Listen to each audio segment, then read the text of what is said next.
when you start thinking about the opioid epidemic, you need to not only look at how it started with the pharmaceutical corporations and putting out their drugs, but also look at how we started this war on drugs about 100 years ago. And we need to ask ourselves, is it really working for us the way that we thought it would? Lots of people in American jails are here for drug use. And that's ironic because the people who make the laws and enforce them, many of them admit they use drugs. Why it's particularly galling to me as an American that we've been the driving force behind this global drug war. Ask why so many countries criminalize drugs they'd never heard of, why the UN drug treaties emphasize criminalization over health, even why most of the money worldwide for dealing with drug abuse goes not to helping agencies, but those that punish. And you'll find the good old US of A. Drugs can be and are in many cases problematic, but the policies that we have in place to prohibit their use are 10 times more problematic.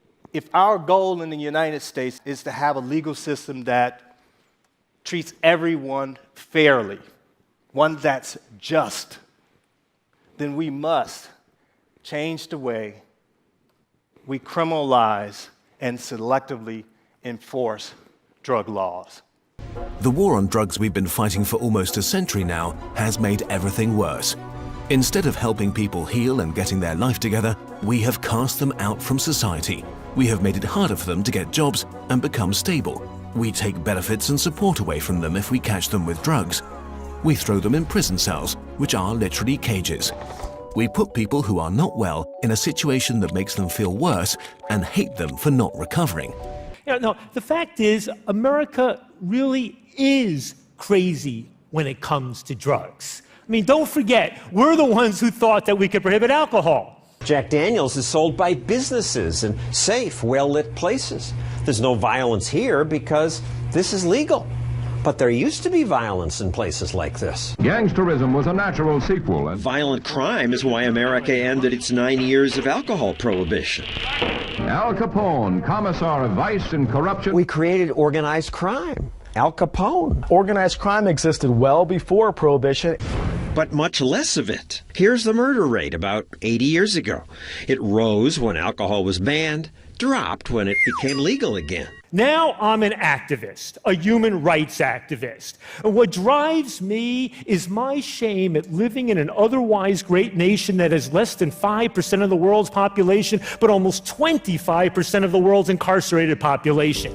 It's the people I meet who have lost someone they love to drug-related violence or prison or overdose or AIDS because our drug policies emphasize criminalization over health. It's good people who have lost their jobs, their homes, their freedom, even their children to the state, not because they hurt anyone, but solely because they chose to use one drug instead of another. Tens of thousands of people are dying. Not because they get high on drugs, but because when something's illegal, it's sold on the black market, and that causes crime. It's now exactly 100 years since drugs were first banned in the United States and Britain, and we then imposed that on the rest of the world. It's a century since we made this really fateful decision to take addicts and punish them and make them suffer because we believed that would deter them, it would give them an incentive to stop. Most politicians in my country want to roll back the drug war now, put fewer people behind bars, not more. And I'm proud to say, as an American, that we now lead the world in reforming marijuana policies. It's now legal for medical purposes in almost half our 50 states. Millions of people can purchase their marijuana, their medicine in government-licensed dispensaries. And over half my fellow citizens now say it's time to legally regulate and tax marijuana more or less like alcohol. That's what Colorado and Washington are doing, and Uruguay, and others are sure to follow. Support for legalizing pot is at record levels, partly because Americans have started to realize that unnecessarily incarcerating people for marijuana does more harm than good.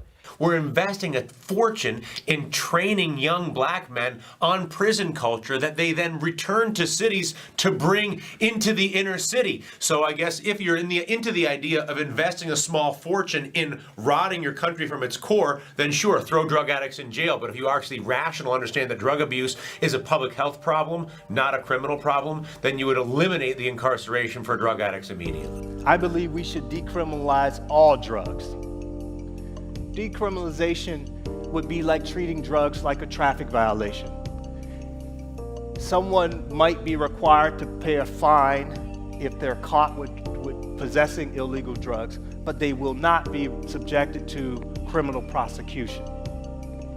When you consider this fact, each year we arrest 1.5 million people in this country for drug law violations, and 80% of those folks are for simple drug possession. Decriminalization of possession would have a huge impact. It's worth just making clear, when we talk about decriminalization, that's a different thing from legalization. Decriminalization means that something is still banned, it's still illegal, but it's no longer a criminal offense. And then the other stuff that's interesting, and I think probably more radical still, is the legalization that we're seeing in cannabis. And this is happening in, so far, 4 states of the US. Canada is going to do it, Uruguay is doing it, Jamaica has said it will do it too. Countries such as Portugal and the Czech Republic have already decriminalized drugs. Their drug using rates and overdose rates are lower than ours in the United States and are equal to or lower than their European neighbors. But under decriminalization, significant portions of their society are not stigmatized, marginalized, and unfairly incarcerated. And what we really need to do is to bring the underground drug markets as much as possible above ground and regulate them as intelligently as we can to minimize both the harms of drugs and the harms of prohibitionist policies. The important thing about legalization is that you bring the whole business into the legal world. And if you go to Colorado and buy a joint there, the cannabis is being grown by tax-paying, law-abiding people. Legally regulating and taxing most of the drugs that are now criminalized would radically reduce the crime, violence, corruption, and black markets, and the problems of adulterated and unregulated drugs, and improve public safety, and allow taxpayer resources to be developed to more useful purposes. I mean, look, the markets in marijuana, cocaine, heroin, and methamphetamine are global commodities markets, just like the global markets in alcohol, tobacco, coffee, sugar, and so many other things. Where there is a demand, there will be a supply.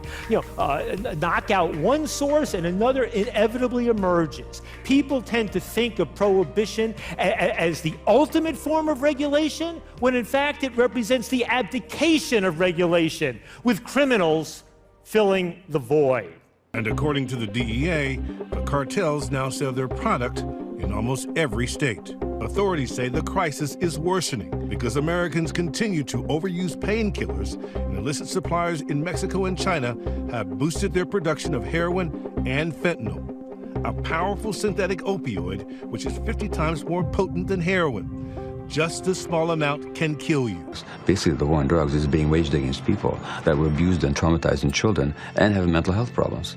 There's enough punishment in there, in the negative consequences of the addiction, that we don't have to add punishment onto that. For 100 years now, we've been singing war songs about addicts. I think all along we should have been singing love songs to them, because the opposite of addiction is not sobriety. The opposite of addiction is connection.